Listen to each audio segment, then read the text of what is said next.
Yeah, I'm just playing.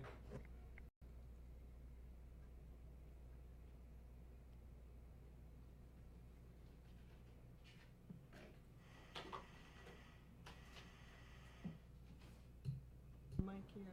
That's so weird. There's a little mic. There's a little speaker on the camera, and I can hear you laughing through there and through Oh, there. the monitor? It's like Okay. Okay, we're auditory hallucinations. pretty much. You just have one more. Okay. Okay. Let's see. Why don't you just take it from the top? Tell me who you are, what you do, and what the program here is all about. Okay, my name is Terry Thorpe. I'm the senior overnight case manager of Covenant House Outreach Van Services for the kids on the street. What we do is we come in and we start a preparation for the shift. We make sandwiches, hot chocolate, and basically are here for the kids during like a 2-hour period before we hit the streets actually. The van goes out from 10 p.m. until like 5 o'clock in the morning. And we're out there as an immediate, constant service base for the kids there. We drive around to various locations on the street, talk to kids there in the high-risk areas, counsel, crisis intervene, anything that we can do that's readily available for them or handy for them right there. What is the purpose of the Covenant House program? I mean, if you could give me a sense of what the mission is. Well, our particular mission for the outreach department is to talk to kids that are out there, letting them know that regardless to where they are, we'll come to them if they need us. Basically to be there 24 hours a day as a way of reaching them, reaching the kids that we don't reach that come through the center. We basically serve as a constant for them. Consistency is part of our theme over here, just being out there. The van rides out every day, 24 hours a day. We have no holidays, so it goes out every night on the streets for them. They pretty much know that. And we have two vans, one that takes Manhattan route and one that does the outer boroughs as well. So we just pretty much have a lot of territory covered. Who are the kids that are out there? Who are the kids? There are so many kids and so many different. It's hard to say who are the kids because these could be your next door neighbors. These could be kids in need. Kids in need just are like wide variety. It's so many kids, so many different possibilities of what a kid may be. They're not the typical run-of-the-mill kid that you can see on the street. They could be anybody's kid from anywhere. We get a lot of out-of-towners. The 9-line, the National 9-line that handles the hotline calls. Kids are dispatched from all over, runners, constants, just kids that are out there surviving. So it's hard to really say who the kids are, but they're out there. Tell me what surviving means. By any means, for a kid out there on the street, survival is any way they can. Stealing, robbing, mugging, any way they can. I mean, it's just like that, and it's just as open and as broad as it sounds. Any way they can. Hustling, drug sales, anything they can do to survive is what they do. They can't possibly rely on a service like Covenant House, do they? Sure they do. Sure they do. Really? Our services as well as other services as well, because what we are is like the only time they can get in the van and don't have to watch their back on the street. They can get in and feel like they're safe for whatever period of time. They know that we can always respond to the telephone calls that we get. We have our mobile phone that dispatches, and the kids have our number. We give out cards with the numbers on there so we're easily accessible any time of day, day and night. Yeah, they do need us, and a lot of times when we pull up in areas that they've been out there hustling all night, they'll jump in and say, I'm just so glad you're here, I'm hungry, I'm starving, or, I just have something to tell you, or can you take me somewhere, can you help me out? And yeah, they do need us. What are the areas? What are the main hot spots? Manhattan alone is a one big hot spot, actually. You can do anything. They say the city never sleeps, and that is definitely true on the case where the kids are out there in the streets. I mean, we're located in Midtown, which is on 8th Avenue between 43rd and 44th Street, our office, and this is like central for everything. Just big melting pot of kids and melting pot of activities to get into. So I would say we do have very, very high-risk areas, and some inconspicuous high-risk areas that are just avoided by police in other areas. But we go to and we get the kids, and they come and talk to us, yeah. When the city had the fan and were the kids aware of what was going on? Did it matter to them? As far as, I'm sorry?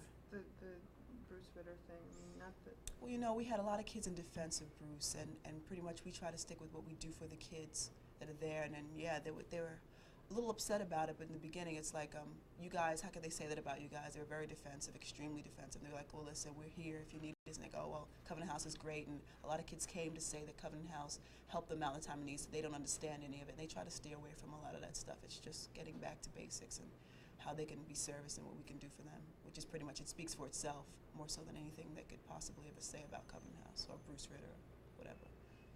How come you do this? What do you do this for? Because I care, and to some senses, our future seems somewhat bleak if we don't, you know. And these are our generation. Like I said, these are a wide variety of kids. They're your next door neighbors. They're the kids behind the counter in the grocery store. They're the kids that are servicing you in the restaurants. That, you know, it's a wide variety. Our office doesn't turn away any clientele. We service kids during the day here with a referral over 21 as well. But because I care, and actually they need the help.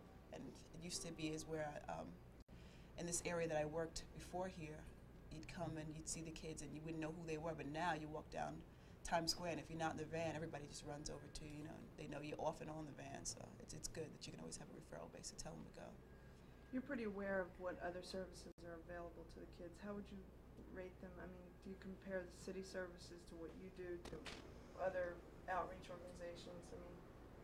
I mean, in some senses, I say the thing that favors me most about Covenant House is it's 24 hours and it's a place to go and be sheltered. There are a lot of services out there that are ready for the kids, and they service them just as well as we do, you know.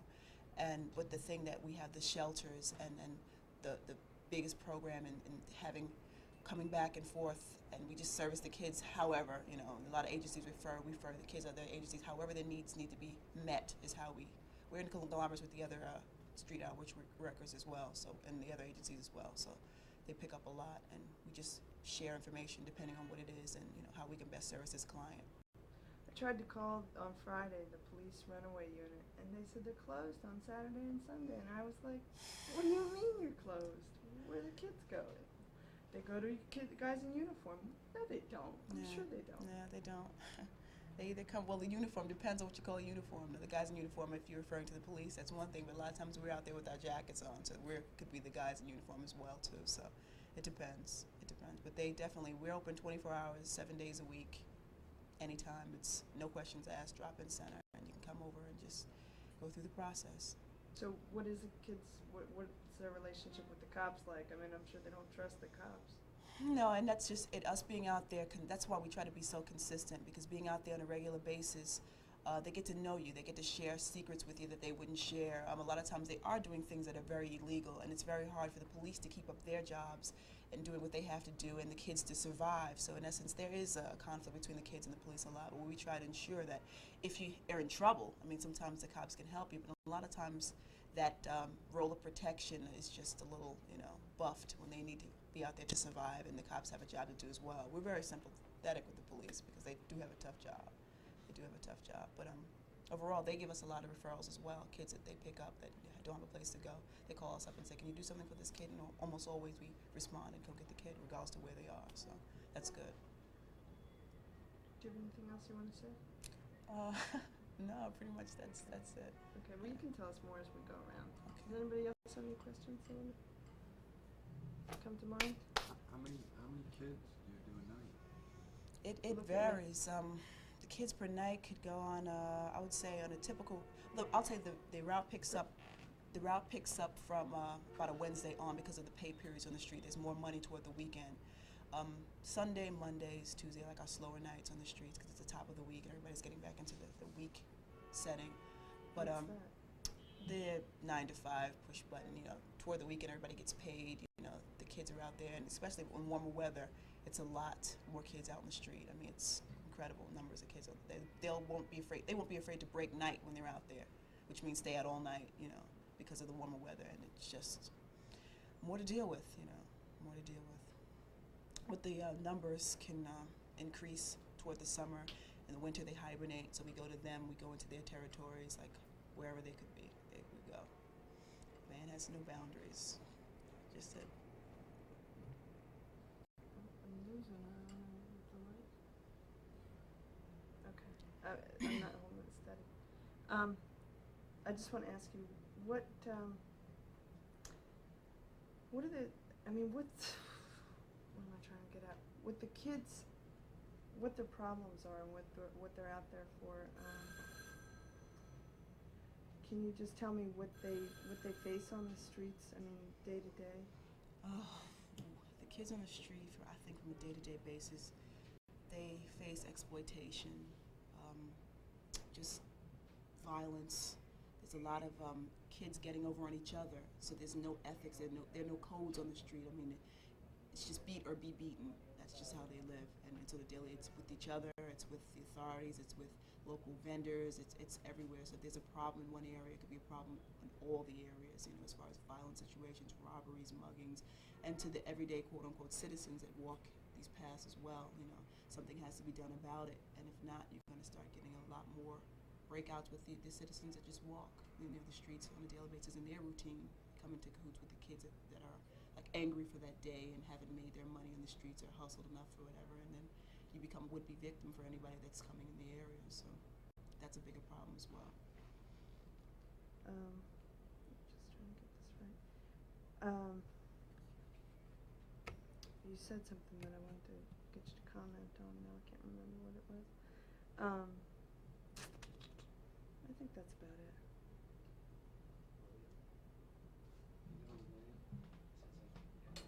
Yeah,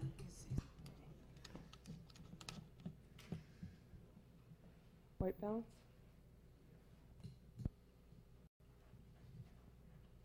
And we got speed. Okay. Now, don't forget to speak in full sentences because this is all cut together. But essentially, how does Covenant House respond to the allegations that it's not run well or that it's the services are not what they should be? I don't think it's any secret that we've gone through a very, very difficult period of difficulty that I don't know of any other organization that could really go through what we've gone through and continue to provide services as we have. One thing that I think the public and other professionals need to keep in mind when they look at our performance is that we've deliberately taken on a very difficult role, and that's to service any kid that comes in under 21, regardless of what problem he or she may have. And we provide services to a population that is underserved, one that very often is completely ignored by other services. And the Covenant House very often is the last place these kids have to go. So that we do deal with very difficult kids. They have very difficult problems. Many of them are deeply injured physically, psychologically. Many of them act out their problems, so it's a very difficult population to work with. But yet that's a challenge that we haven't faded away from. We've accepted it, and we'll continue to provide services to that group. So, did the scandal or all the allegations make any difference to the kids? Were they knew about it, I'm sure. Well, the difficulty of the allegations was the great uncertainty it caused. The kids never knew from day to day whether we would still be there to provide services for them. And that was their biggest concern. Will you still be there to help us? And I think throughout it we've shown the kids that yes, we will be there. And I think we've shown the donors and our supporters that as long as they continue to provide support to us, we'll continue to do the work, which is to provide food, clothing, and medical care to the kids in need. And that hasn't changed and won't change. And working with the media doesn't pose a problem for you? I mean, it doesn't... It does, and I think the media, in a lot of ways, was responsible for our growth because they did highlight the good things that we were doing. They talked about some of the issues affecting the kids and the great needs that the kids have. And they brought that to the public's attention. And once the public was informed of what was happening to the street kids and a lot of the homeless kids, they responded and wanted to get involved. So that I can't fault the media for shedding light on the issue. The one criticism I think I have of the media right now is that they tend to go to that cliched image of the blonde-haired, blue-eyed kid who comes to New York and gets caught up in street life on 42nd Street. That may have been true 20 years ago, but the kids that we see today are a different type of kid. They're kids that are greatly injured than the kids, let's say, a generation ago. They have more dangerous problems to face as crack addiction, as HIV infection. The streets themselves have become much more dangerous. And the media doesn't focus on the causes of homelessness as they happen now. And most of that is a direct result of the disintegration of the family. And no one's really paying attention to what's happening to families. We're going to get into that in the studio.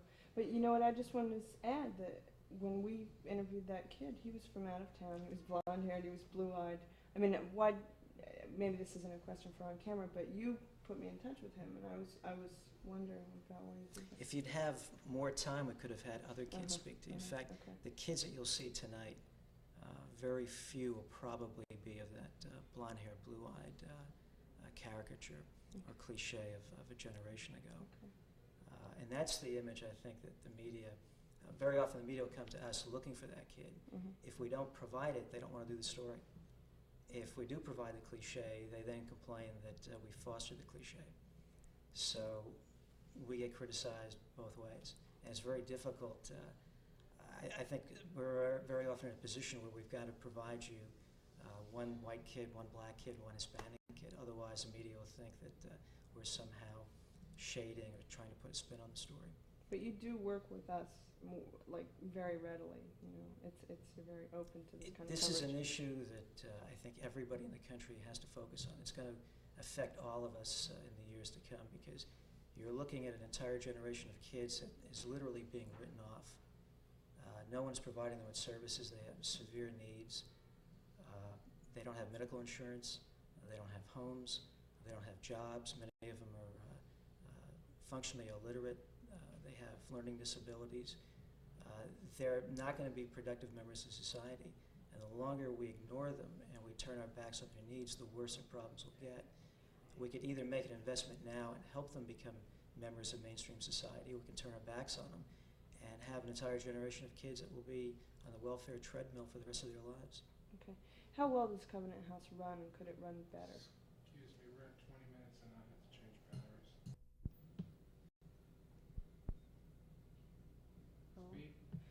Okay, how well does Covenant House run, and could it run better? I think Covenant House does a spectacular job at what it does. Provides food, clothing, shelter, medical care, counseling, a variety of services. It's open 24 hours a day, 7 days a week, 365 days a year. But like any organization that does a good job, you can always do a better job. And we do have people who do monitor our services, and they do review what work it is that we do, and they do try to see what we can do better, more efficiently, and more carefully. And there's a constant review process underway. And when we see things that can be done better, we make those changes, and we will be making those changes.